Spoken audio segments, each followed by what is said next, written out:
الله أكبر الله أكبر ولله الحمد. கண்ணியத்துக்குரிய அல்லாஹ்வின் நல்லடியார்களே, அன்பு இஸ்லாமிய சகோதரர்களே, நாம் எல்லாம் புனிதமான துல்ஹிஜ்ஜாவினுடைய மாதத்திலே பிறை 10வது நாளிலே ஹஜ் பெருநாளுடைய உயர்ந்த சுன்னாவை ஹயாத்தாக்கும் முகமாக இந்த இடத்திலே ஒன்று கூடியிருக்கிறோம். இன்றைய நாளில் ஹஜ்ஜுடைய இந்த பெருநாளை கொண்டாடி கொண்டிருக்கும் அனைத்து இஸ்லாமிய சகோதரர்களுக்கும் ஹஜ் பெருநாளுடைய நல்வாழ்த்துக்கள். தகப்பலல்லாஹு மின்னா வ மின்கும் ஸாலிஹல் அமால். கண்ணியத்துக்குரிய அல்லாஹ்வின் நல்லடியார்களே, அன்பின் இஸ்லாமிய சகோதரர்களே, புனிதம் நிறைந்த ஹஜ்ஜுடைய மாதத்தை அடைந்தோம். இந்த ஹஜ்ஜுடைய மாதம் வருவதற்கு முன்னாடிலிருந்து இந்த ஹஜ்ஜுடைய மாதத்துடைய சிறப்புகள், அதிலும் குறிப்பாக இந்த ஹஜ்ஜுடைய இந்த கடமை, அதே போன்று இந்த ஹஜ்ஜுடைய இந்த பெருநாள், இவைகளுக்கு மூல காரணமாக இருக்குகின்ற கதாநாயகராக இருக்குகின்ற நபியுனா இப்ராஹிம் அலைஹிஸ்ஸலாத்து வஸ்ஸலாம் அவர்களும் அவர்களுடைய குடும்பமும் ஞாபகப்படுத்தப்படுவது வளமையாக இருந்து கொண்டிருக்கிறது. நாம் பல விடயங்களை அவர்கள் விடயங்களாக அறிந்திருக்கின்றோம். கண்ணியத்துக்குரிய சகோதரர்களே, பெரியார்களே, நபியுனா இப்ராஹிம் அலைஹிஸ்ஸலாத்து வஸ்ஸலாம் அவர்களுடைய அந்த குடும்பத்தினுடைய தியாகத்தினுடைய வெளிப்பாடாக இந்த ஹஜ்ஜுடைய கடமை, இந்த ஹஜ்ஜுடைய கடமையிலே இருக்குகின்ற நல்ல பல அமால்கள் ஹஜ்ஜுடைய இந்த பெருநாள் எமக்கு தரப்பட்டிருக்கிறது. கண்ணியத்துக்குரிய சகோதரர்களே, பெரியார்களே, நபியுனா இப்ராஹிம் அலைஹிஸ்ஸலாத்து வஸ்ஸலாம் அவர்களுடைய ஒட்டுமொத்த வாழ்க்கையுடைய சாராம்சமும் என்ன என்றால் அது ஈமானும் இறையச்சமும் தான். ஈமானும் இறையச்சமும் நிறைந்த அந்த வாழ்க்கை தான் நபி இப்ராஹிம் அலைஹிஸ்ஸலாத்து வஸ்ஸலாம் அவர்களுடைய குடும்பத்தினருடைய வாழ்க்கையாக காணப்பட்டது. எனவே ஹஜ் பெருநாளுடைய தினத்தில் நபி இப்ராஹிம் அலைஹிஸ்ஸலாத்து வஸ்ஸலாம் அவர்களுடைய வாழ்க்கையில் இருந்து படிப்பினை பெறும் முகமாக அவர்களிடத்திலே இருந்த ஈமான், அசைக்க முடியாத அல்லாஹ்வுடைய நம்பிக்கை, அல்லாஹ் ஒன்றை ஏவிவிட்டால், அல்லாஹ் இதை செய்யுங்கள் என்று கட்டளையிட்டு விட்டால் எந்த தன்னுடைய மூளையில் கொண்டும் எந்த யோசனையும் அங்கே யோசிக்காமல் உடனே சட்டென அதை செய்து முடிக்கக்கூடியவராக நபியுனா இப்ராஹிம் அலைஹிஸ்ஸலாத்து வஸ்ஸலாம் அவர்கள் இருந்திருக்கின்றார்கள். அதே போன்று அவர்களுடைய குடும்பத்தினரும், குறிப்பாக அவர்களுடைய மகன், அவர்களுடைய மனைவி, 2 பேர்களும் தியாகத்துடைய வாழ்க்கையை வாழ்ந்திருக்கிறார்கள். இவைகளுக்கு பின்னால் அவர்களுடைய ஈமானும் இறையச்சமும் தான் காரணம். கண்ணியத்துக்குரிய அல்லாஹ்வின் நல்லடியார்களே, ஈமான் இருந்ததன் வெளிப்பாடுதான், இறையச்சம் இருந்ததன் வெளிப்பாடுதான் அல்லாஹ் கனவிலே அறிவிக்கின்றான். நபியுனா இப்ராஹிம் அலைஹிஸ்ஸலாம் அவர்களுக்கு, உங்களுடைய அன்பு மகனை, அல்லாத வயதிலே கிடைத்த உங்களுடைய அந்த பச்சிளம் பாலகனை நீங்கள் அல்லாஹ்வுக்காக அறுத்து பலியிட வேண்டும், அறுத்து குர்பானி கொடுக்க வேண்டும் என்கின்ற அந்த விடயத்தை அல்லாஹ் அறிவிக்கின்றான். கண்ணியத்துக்குரிய சகோதரர்களே, ஈமானும் இறையச்சமும் இருந்த உள்ளம், ஈமானோடும் இறையச்சத்தோடும் நிறைந்திருந்த அந்த உள்ளம் உடனே மகனிடத்திலே சென்றார்கள். மகனிடத்தில் ஆலோசனை செய்தார்கள்.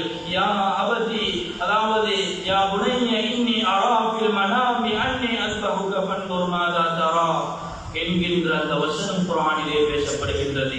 ஏ அன்பு மகனே, அல்லாஹ்வுடைய கட்டளை உன்னை நான் அறுத்து பலியிட வேண்டும் என்பது. எனவே இது விடயத்திலே உன்னுடைய அபிப்பிராயம் என்ன மகனே என்று கேட்ட நேரத்தில், யா அபதி ஃபஅல் மா துஅமர் சதஜிதுனி இன்ஷாஅல்லாஹு மினஸ் ஸாபிரீன். என்னுடைய அன்பு தந்தையே, உங்களுக்கு அல்லாஹ்வுடைய கட்டளையாக இருந்தால், அல்லாஹ் உங்களுக்கு கட்டளையாக அதை சொல்லி இருந்தால் நிச்சயமாக நீங்கள் அதனை நிறைவேற்ற வேண்டும்.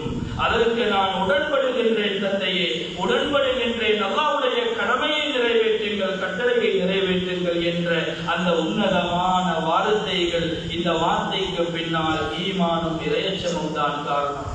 கண்ணியத்துக்குரிய சகோதரர்களே, எல்லோருக்கும் தெரிந்தது, தன்னுடைய மகனை கொண்டு போகிறார்கள், அறுப்பதற்காக பலியிடுவதற்காக கொண்டு போய் அந்த வைத்திருக்கக்கூடிய சந்தர்ப்பத்தில் அந்த ஈமான், இரையச்சம், கண்ணியத்துக்குரிய அல்லாஹ்வின் நல்லடியார்களே, தன்னுடைய அன்பு பச்சிலம் பாலகனை அந்த அதாவது கூரான கத்தியை கொண்டு அந்த பாலகனை அறுப்பதற்கு முயன்ற சமயம் அந்த ஈமானோடும் இரையச்சத்தோடும் இருந்த அந்த பிள்ளையினுடைய வாயிலிருந்து வந்த வார்த்தைகள், என்னுடைய அன்பு தந்தையே, என்னுடைய அன்பு தந்தையே, நீங்கள் என்னை அழைக்கின்ற நேரத்தில் அல்லாஹ்வுடைய கடமையை நீங்கள் நிறைவேற்ற இருக்கிறீர்கள், அல்லாஹ்வுடைய கட்டளையை நிறைவேற்ற இருக்கின்றீர்கள். என்னை அழைக்கின்ற சந்தர்ப்பம் என்னுடைய முகத்தை பார்த்து கொண்டு நீங்கள் அறுத்தால் என்னுடைய இரக்கத்தில், என்னோடு இருக்கக்கூடிய இரக்கத்தின் காரணமாக அறுப்பதை நிறுத்திவிடுவீர்கள், அறுப்பதை நிறுத்திவிடுவீர்கள். எனவே என்னை குப்பர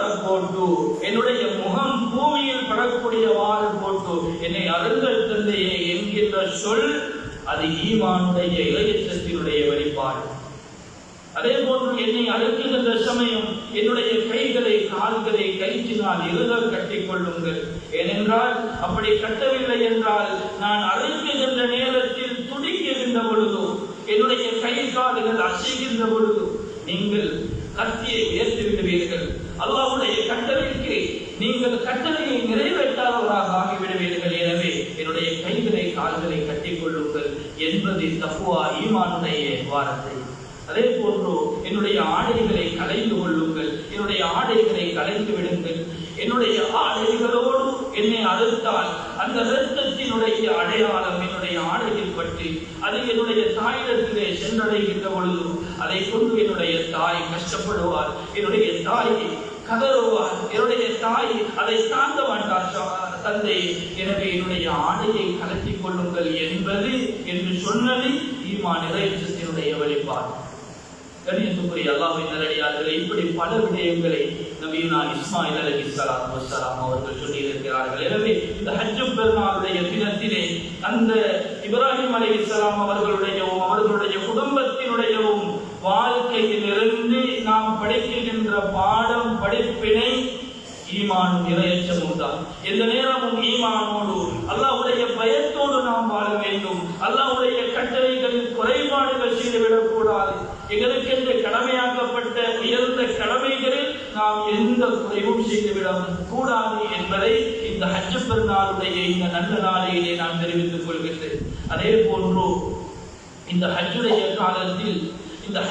காலத்திலே அல்லாஹ் பல பேர்களுக்கு ஹஜ்ஜுடைய பாக்கியங்களை வழங்கினார். நம்முடைய ஊர்களில் இருந்தும் சிலர்கள் ஹஜ்ஜுக்காக வேண்டி சென்றிருக்கின்றார்கள். அல்லாஹ் அவர்களுடைய ஹஜ்ஜுகளை ஏற்றுக்கொள்ள வேண்டும், ஒப்புக்கொள்ள வேண்டும். அதே போன்று நம் அனைவர்களுக்கும் அந்த ஹஜ்ஜுடைய பாக்கியத்தை அவசரமாக தந்துவிட வேண்டும் என்ற பிரார்த்தனையோடு அந்த ஹஜ்ஜுக்காக வேண்டி சென்றவர்கள் பிறகு 9வது நாள் அரஃபாவுடைய மைதானத்திலே கூடுகின்றார்கள்.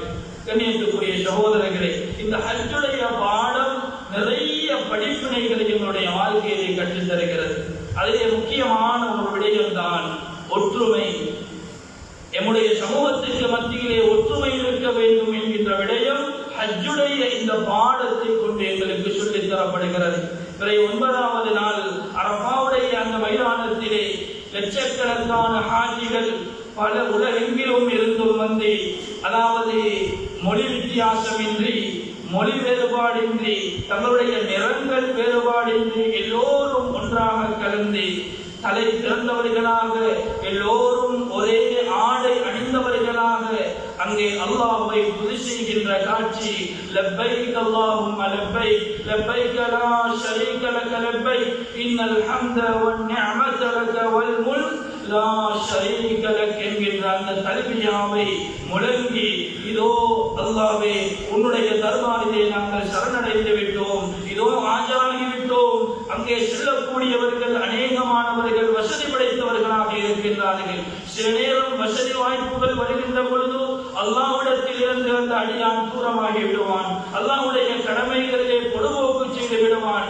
அப்படியாக இருக்கும் என்ற அந்த தருணத்திலே லப்பைக் யா அல்லாஹ், இதோ அனைத்தையும் விட்டுவிட்டு வைத்து உன்னுடைய கடமையை நிறைவேற்றுவதற்காக ஒன்று கூடிவிட்டோம் ரஹ்மானே, உன்னுடைய கடமைக்காக வேண்டி ஆஜராகிவிட்டோம் என்கின்ற அந்த தல்வியா. கண்ணியத்துக்குரிய சகோதரர்களே, பெரியார்களே, அன்றைய நாள் அது உலகத்தினுடைய அமைதியின் நாள், உலகத்தினுடைய ஒற்றுமையின் நாள். அங்கிருந்துதான் உலகத்திற்கு ஒற்றுமை பதறி சிதறுண்டு செல்லுகின்ற காட்சியை நாம் பார்க்கிறோம். அனைத்து நாடுகளில் இருந்தும் அந்த ஹஜ்ஜுடைய கடமைக்காக வேண்டி வந்தவர்கள் அங்கே ஒற்றுமைப்பட்டு அல்லாஹ்வுடைய ரஹ்மத்தோடு இறையச்சத்தோடு ஊர் நோக்கி தாயகம் நோக்கி திரும்புகின்ற அந்த காட்சி இருக்கிறது. இது ஒரு கண்கொள்ளா காட்சி.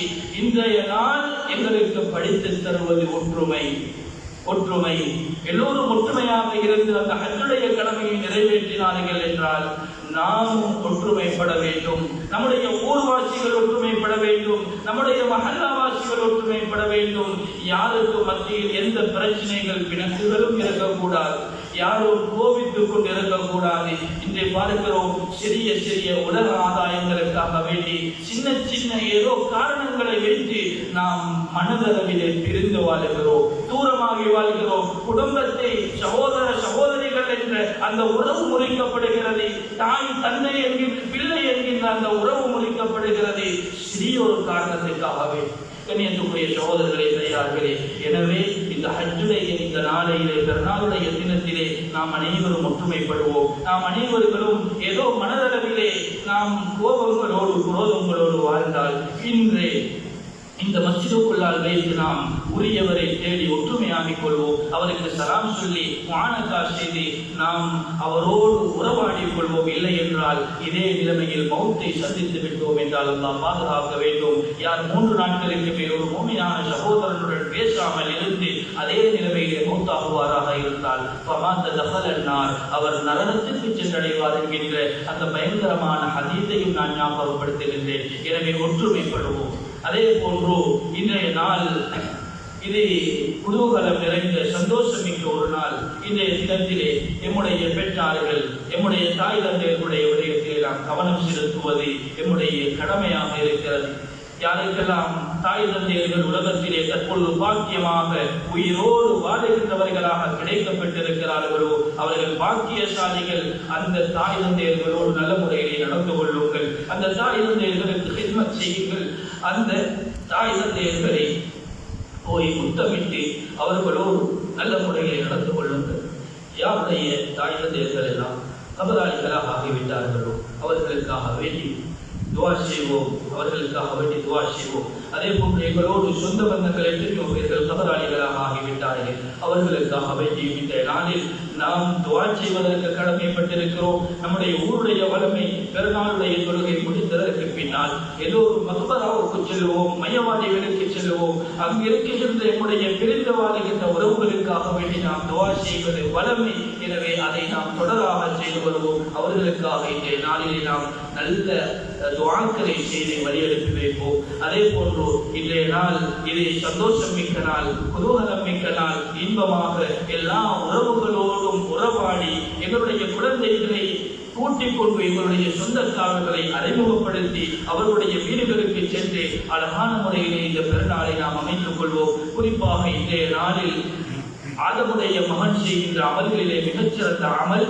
உதஹியாவுடைய அமல் என்று சொன்னார்கள் ஸல்லல்லாஹு அலைஹி வஸல்லம். எனவே உதஹியா கொடுக்க நியத்து வைத்திருப்பவர்கள், உதஹியாவுக்காக வேண்டி தயாராக இருப்பவர்கள், நீங்கள் உதஹியா கொடுக்கக்கூடிய இடத்திற்கு நீங்கள் செல்லுங்கள். சென்று உங்களுடைய உதஹியா பிராணியை கொடுத்துக் கொள்ளுங்கள். அதே போன்று இன்றைய நாளில் அல்லாஹ் அடியார்கள் சில ஆக விரும்பக்கூடிய அமல் உதஹியாவுடைய அமல் தான். எனவே இன்றைய இந்த வருடத்திலே எங்களுக்கு உதஹியா கொடுப்பதற்கு ஒரு வேலை முடியாமல் போயிருக்கலாம்.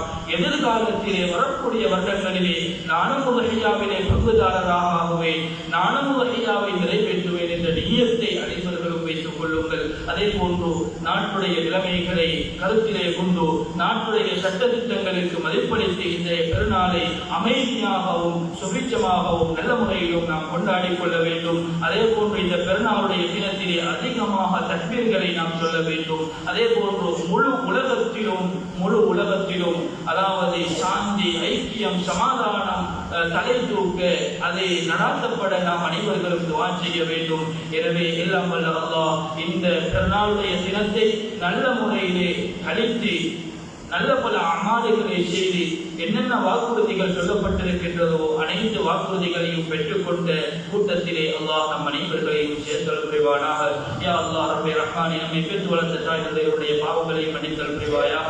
நம்முடைய மனைவி பிள்ளைகள் உற்றார் உறவினர்கள் ஊர் மக்கள் அத்தனை பேருடைய பாவங்களையும் மன்னித்தல் புரிவாயாக. யா அல்லாஹ் நம் அனைவர்களையும் ஒற்றுமைப்படுத்தி வைப்பாயாக. நம் அனைவர்களுடைய உள்ளத்தையும் ஒன்றுபடுத்தி வைப்பாயாக. வேற்றுமைகள் குரோதங்கள் வந்து விடாமல் நம் அனைவர்களையும் பாதுகாப்பாயாக. யா அல்லாஹ் நல்ல பல அமால்களை வாழ்க்கையிலே செய்து கடைசி நேரத்தை நல்ல முறையிலே கழிக்கும் பாக்கியத்தை அனைவர்களுக்கும் தந்தல் புரிவாயாக. ஆமீன் ஆமீன். வஆகிரு தஅவானா அல்ஹம்துலில்லாஹி ரப்பில் ஆலமீன். அல்லாஹு அக்பர் அல்லாஹு அக்பர் அல்லாஹு அக்பர் அல்லாஹு அக்பர் அல்லாஹு அக்பர் அல்லாஹு அக்பர் அல்லாஹு அக்பர் அல்லாஹு அக்பர் அல்லாஹு அக்பர் அல்லாஹு அக்பர் வலில்லாஹில் ஹம்த். அல்ஹம்துலில்லாஹில்லதி ஜல்லத் நிஅமுஹு அனில் ஹிசாப் وتنزه ملكه عن الفناء وعلمه عن البداء واشهد ان لا اله الا الله وحده لا شريك له كل شيء عنده بمقدار واشهد ان سيدنا محمدا عبده ورسوله سيد الابرار. الله اكبر الله اكبر الله اكبر الله اكبر ولله الحمد. صلى الله وسلم على سيدنا محمد وعلى اله وصحبه ذوي العلا والاعتبار. الله اكبر الله اكبر الله اكبر. اما بعد، ايها الناس، أوصيكم عباد الله ونفسي بتقوى الله. اتقوا الله في كل وقت وحين. إن هذا يوم عيد الأضحى وإليه الأيام المعدودة أيام التشريق، أيام أكل وشرب وسرور، ولكن لا سرور إلا برعاية أحكام الله. فاجعلوا العيد مفيدا للأحياء والأموات بزيارة الإخوان وصلة الأرحام ومساعدة الفقراء وملاطفة الأيتام وذبح الأضاحي وصرف لحومها خالصة لوجه الله تعالى. لن ينال الله لحومها ولا دماؤها ولكن يناله التقوى منكم. واذكروا موتاكم وهدوا لهم بالصدقة والدعاء وحققوا الأخوة بينكم وبين أهل الديار. وادعوا الله أن ينزل السكينة على المستضعفين والمظلومين في أقطار الأرض جميعا. نسأل الله تبارك وتعالى أن يسلمنا وجميع الأبرياء ويحفظنا من جميع الطغاة والأعداء، إنه سميع الدعاء. إن أحسن الكلام كلام من جرى بمشيئته الأقدار. أعوذ بالله من الشيطان الرجيم. بسم الله الرحمن الرحيم. ولكل أمة جعلنا منسكا ليذكروا اسم الله على ما رزقهم من بهيمة الأنعام فإلهكم إله واحد وله أسلموا وبشر المخبتين. صدق الله العظيم. بارك الله لنا ولكم بالقرآن العظيم. ونفعنا وإياكم بالآيات والذكر الحكيم. وأقول قولي هذا أستغفر الله لي ولكم فاستغفروه عني وعنكم وعن جميع المسلمين والمؤمنين أجمعين فاستغفروه إنه هو الغفور الرحيم.